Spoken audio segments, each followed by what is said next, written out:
Think you know the whole story? Turns out you were probably taught the half-truth. Welcome to Half-Truths. Imagine the silhouette. It is dawn on the coast of northern England. The year is 793 AD. A thick fog rolls off the North Sea, clinging to the stone walls of the Lindisfarne Monastery. The monks are awake, moving through their morning prayers, their voices low and chanting. Then, a sound cuts through the mist, the creak of timber, the splash of oars. Out of the gray fog emerges a shape that has become the ultimate symbol of terror in the Western imagination. The dragon ship, the longship, high prow, shallow draft, cutting through the surf like a knife. And standing on the deck are the warriors. They are giants. They are covered in furs. They wield heavy axes. And most importantly, on their heads, they wear great iron helmets adorned with massive curving horns. This is the image etched into our collective consciousness, from cartoon strips like Hagar the Horrible to the logos of NFL teams, from high-budget Hollywood blockbusters to the plastic toys you buy in a museum gift shop. The Viking is a specific archetype. He is a berserker. He is dirty. He is chaotic. And he is horned. We look at this image and we see the ultimate barbarian, a force of nature that arrived simply to burn civilization to the ground. It is a compelling story. It fits perfectly into a narrative of good versus evil, of civilization versus savagery.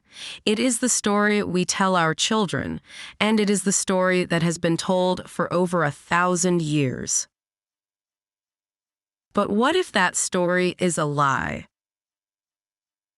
What if I told you that in the entire archaeological record of the Viking Age, which spans roughly 3 centuries and thousands of excavated graves, we have found exactly 0 horned helmets? What if I told you that the people we call Vikings were actually some of the most hygiene-obsessed people in Europe, carrying grooming kits that would put a modern hipster to shame? What if the mindless destroyers were actually the architects of the most complex trade network the world had ever seen, connecting the frozen ice of Greenland to the bazaars of Baghdad? Welcome to the show. Today, we are taking the horns off the helmet. We are going to wipe away the Victorian makeup and the medieval propaganda to look the Northmen in the eye. We are going to find out how a 19th century opera costume designer changed history. And we are going to meet the real people behind the myth. Let's start with the story we all know, the caricature. If you close your eyes and picture a Viking, you are likely picturing a blend of heavy metal album cover and fantasy novel villain. In popular culture, the Viking is the antithesis of the knight. The knight is chivalrous, armored, disciplined, and fights for a king or a god. The Viking, in contrast, is wild. He fights for loot. He fights for the sheer adrenaline of it. He drinks ale from the skulls of his enemies. He is unwashed, unkempt, and uneducated. This image relies heavily on the idea of the berserker, the warrior who enters a trance-like fury, biting his shield, immune to pain. We see them as land pirates, lacking any real culture other than the culture of war. They land, they kill, they burn, they leave. They are the boogeymen of the Dark Ages. And central to this visual language is that helmet. The horned helmet is the visual shorthand for Viking. You put horns on a stick figure, and everyone knows it is a Viking. It makes them look demonic. It makes them look less human, more like beasts. It implies a connection to the primal, animalistic world. It is a cool look. It is intimidating. And it is precisely why it has stuck around for so long. We want our villains to look like villains. We want our ancestors' enemies to look scary so that overcoming them seems even more heroic. But where did this image come from? If you go to a museum in Oslo or Copenhagen or Stockholm and you look at the actual helmets found from the Viking age, they look nothing like that. The most famous one, the Geirmundbu helmet found in Norway, looks like a simple iron cap with a spectacle guard around the eyes. It looks practical. It looks defensive. It definitely does not have handles for an enemy to grab onto in the middle of a sword fight. So, if the Vikings didn't wear them, who put the horns on the helmets? To find the culprit, we don't have to go back to the 8th century. We only have to go back to the 19th century, specifically to Germany. The year is 1876. The location is the Bayreuth Festival. The event is the premiere of the full cycle of Richard Wagner's massive four-part opera, Der Ring des Nibelungen, or the Ring Cycle. This was the blockbuster event of the century. It was the Star Wars of the Victorian era. Wagner was retelling the ancient Germanic and Norse sagas, weaving them into a massive epic about gods, dwarfs, dragons, and heroes. And because this was a stage production, the characters needed costumes. Enter Karl Emil Doepler. Doepler was the costume designer for the production. He had a problem. He needed to make the characters on stage look ancient, mythical, and visually distinct from one another. He needed the bad guys, the Hunding clan, to look imposing and barbaric. Doepler was a student of history, but in the 1870s, archaeology was still a bit of a chaotic field. He had seen sketches of ancient artifacts found in Scandinavia. Some of these artifacts did, in fact, feature figures with horns. But here is the catch. Those artifacts were not from the Viking Age. They were from the Nordic Bronze Age, predating the Vikings by more than 1,000 years. In the Bronze Age, priests likely wore horned headgear for religious ceremonies, not for war, for rituals. Imagine a modern soldier going into battle wearing a bishop's mitre or a massive ceremonial headdress. It doesn't happen, but Doepler didn't care about the 1,000-year gap. He saw the image, he thought it looked archaic and fierce, and he sketched it into his designs for the opera. When the curtain went up in Bayreuth in 1876, the soprano playing Brunhild and the actors playing the villains stepped out wearing horned helmets. The audience went wild.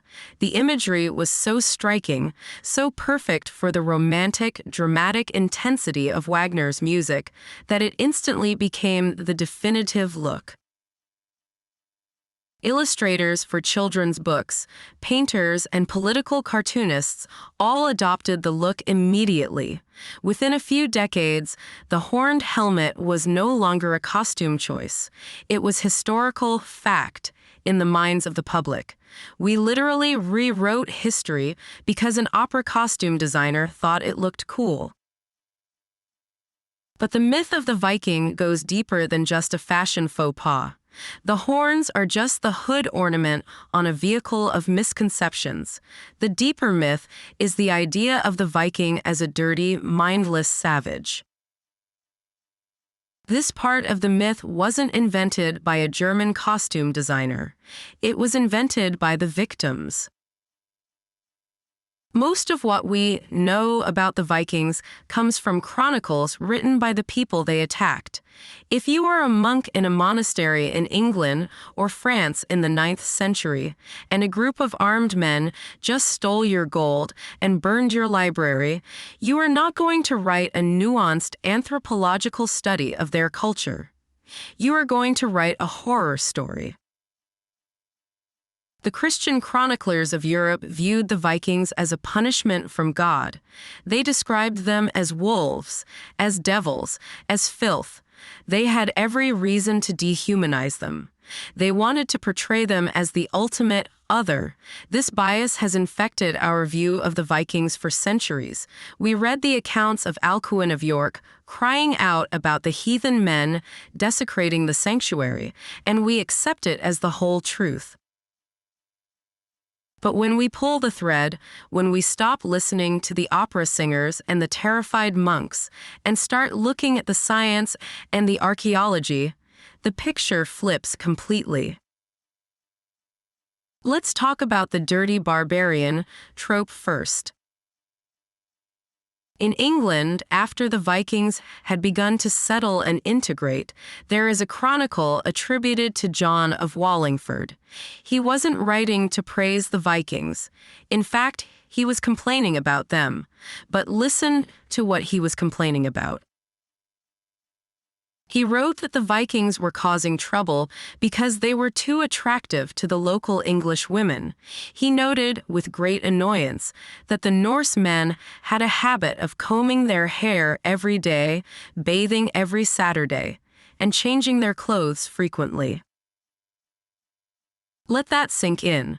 The barbarian invaders were stealing wives because they were cleaner than the locals. Archaeology backs this up. When we excavate Viking graves, do you know what the most common artifact is? It isn't a sword. It isn't an axe. It is a comb. Beautifully carved combs made of antler or bone. They carried ear spoons for cleaning their ears. They had tweezers. The word for Saturday in Scandinavian languages, like the Icelandic laugardagur, literally translates to washing day or pool day. They had a dedicated day of the week for bathing, which, by medieval European standards, was practically obsessive-compulsive. So, delete the image of the mudcake savage. Replace it with a man with groomed hair, a trimmed beard, and fresh clothes looking to impress. Now, let's tackle the mindless part of the myth, the idea that Vikings were just thugs who stumbled upon lands to rob. The reality is that the Vikings were the premier technologists and explorers of their day. Their ships were marvels of engineering. The longship was designed to be light enough to be carried over land, flexible enough to handle the rough North Atlantic Ocean, and shallow enough to sail up almost any river. This wasn't luck, it was advanced naval architecture. These mindless men used these ships to build a trade network that is hard to comprehend even today. We have found Viking graves in Sweden containing a Buddha statue from India. We have found tens of thousands of silver dirhams, coins from the Islamic caliphates of Baghdad and Damascus, buried in hoards across Scandinavia. They didn't just raid, they traded. They sailed down the Russian river systems, the Volga and the Dnieper, portaging their ships overland to reach the Black Sea and the Caspian Sea. They traded amber, furs, and yes, enslaved people in the markets of Constantinople, which they called Miklagard, the great city. The Byzantine emperor was so impressed by their martial prowess that he hired them as his elite personal bodyguard, the Varangian Guard. Think about that. The Roman emperor in the East trusted his life to these barbarians because they were the most disciplined professionals money could buy. And they went west, too. Long before Columbus, the Vikings navigated the open ocean without magnetic compasses. They used the sun, the stars, the flight patterns of birds, and the color of the water to navigate. They settled Iceland. They settled Greenland. And as we now know for a fact, thanks to the site at L'Anse aux Meadows, they settled in Newfoundland, Canada. They walked on the North American continent 500 years before the Nina, the Pinta, and the Santa Maria. That is not the work of mindless brutes. That is the work of bold, calculated, and highly skilled explorers. But perhaps the most surprising truth about the Vikings is their society back home. We tend to think of them as a tyranny of the strong, where the biggest guy with the biggest axe makes the rules. But Viking society was surprisingly democratic and legalistic. They held assemblies called things. A thing was a governing assembly where free men would gather to settle disputes, make laws, and elect leaders. The concept of the jury of peers has roots in this Germanic tradition. They loved law. The English word law actually comes from the Old Norse word lag. In the Njals saga, a famous piece of Icelandic literature, the characters don't just kill each other. They sue each other. They spend endless amounts of time litigating fines and settlements for property damage and insults. They were a litigious people. They understood that a society without rules collapses. And the women? In the myth, Viking women are usually portrayed as helpless victims or silent background figures. In reality, Viking-age women held more rights than almost any other women in Europe at the time. A Norse woman could own property. She could inherit. She could request a divorce if her husband was abusive or, and this is specifically listed in the laws, if he showed too much of his chest or wore feminine clothing. She held the keys to the household, which was a symbol of absolute authority over the farm's resources while the men were away on long voyages. We have found graves of women buried with immense wealth, ships, and weapons, suggesting they held high status and possibly even leadership roles. The Oseberg ship, one of the most magnificent Viking finds ever, wasn't the burial of a king. It was the burial of two women. So, when we put all these pieces together, the image changes drastically. We are not looking at a chaotic horde of horned monsters. We are looking at a civilization of farmers, traders, poets, and engineers, a people who valued hygiene and law, a people who traveled further than anyone else in their time, connecting continents and cultures. So why does the myth of the horned helmet and the mindless brute persist? Why do we prefer the lie? I think it comes down to simplicity. History is messy. Human beings are complicated. It is hard to reconcile the fact that the same man who might burn a monastery could also be a loving father who combs his daughter's hair, writes complex poetry about the tragedy of life, and sits in a legal assembly to vote on property rights. It is much easier to put a horned helmet on him and call him a monster. When we dehumanize people in history, we strip away their complexity. We turn them into cartoons. It makes it easier to judge them, and it makes for better entertainment. A horned helmet looks great on an opera stage. It looks great in a movie trailer. It signals bad guy instantly. But the truth is far more interesting. The truth is that the Vikings were people. They were driven by the same things that drive us: the need for resources, the desire for status, the curiosity to see what is over the horizon, and the hope of providing for their families. They were brutal, yes. The Viking Age was a violent time, and they were very good at violence. We shouldn't overcorrect and pretend they were peaceful hippies. They were raiders and slavers, but they were also so much more.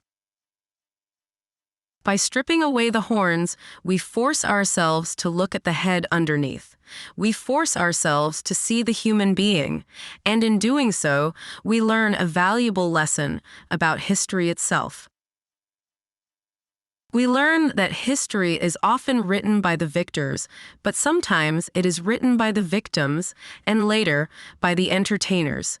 The monks wrote the horror story. The opera designer designed the costume, and we bought the ticket.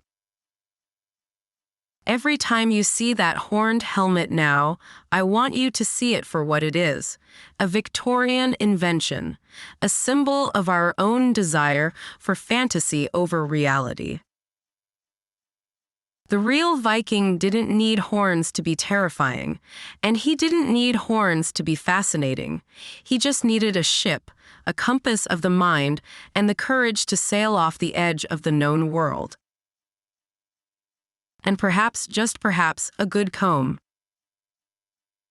That is the reality. The horns are fake, the complexity is real, and the history you thought you knew is just a story someone else wanted to tell you. Now you know the real story. What other half-truths are still out there? If you enjoyed this episode, please subscribe, leave a comment, and join us next time. Until then, stay curious.